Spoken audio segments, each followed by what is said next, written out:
Look at the question number 14. A person standing on a ground observe the top of a windmill of height 40 root 3 meter. So ಇಲ್ಲಿ B point ಇಂದ ನಿಂತ್ಕೊಂಡು EC ಅನ್ನೋ windmill ನ top ಅಂದ್ರೆ ತುದಿಯನ್ನ ಗಮನಿಸ್ತಾ ಇದ್ದಾನೆ. So the height of windmill is 40 root 3.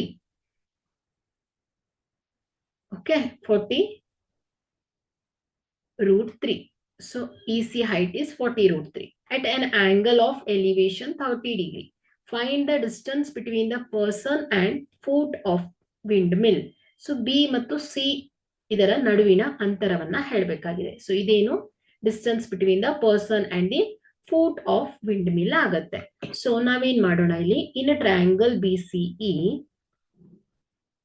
in triangle BCE we use tan function. So tan theta is equal to ಏನಾಗುತ್ತೆ opposite side EC divided by adjacent side BC ಆಗತ್ತೆ.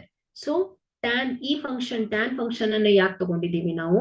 So ನಮ್ಗೆ ಇಲ್ಲಿ BC ಯ ಅಳತೆ ಬೇಕಾಗಿದೆ ಅಲ್ವಾ?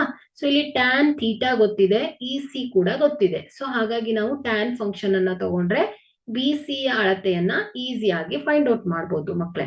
ಹಾಗಾಗಿ ನಾನಿಲ್ಲಿ tan ಫಂಕ್ಷನ್ ಅನ್ನ ತಗೊಂಡಿದ್ದೇನೆ.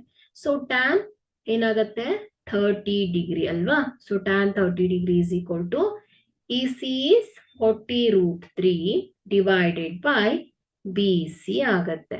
So tan 30 degree is 1 by root 3 is equal to 40 root 3 ಆಗತ್ತೆ divided by BC.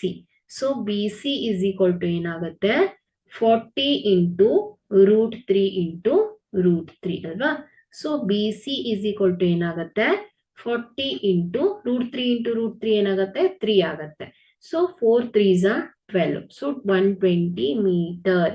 ಸೊ ಇದೇನಾಗತ್ತೆ BC ಅಂದ್ರೆ ಏನಾಯ್ತು the distance between the person and the foot of the windmill ಅಲ್ವಾ? ಸೊ BC ಅಂದ್ರೆ ಏನಾಯ್ತು distance ಅಲ್ವಾ?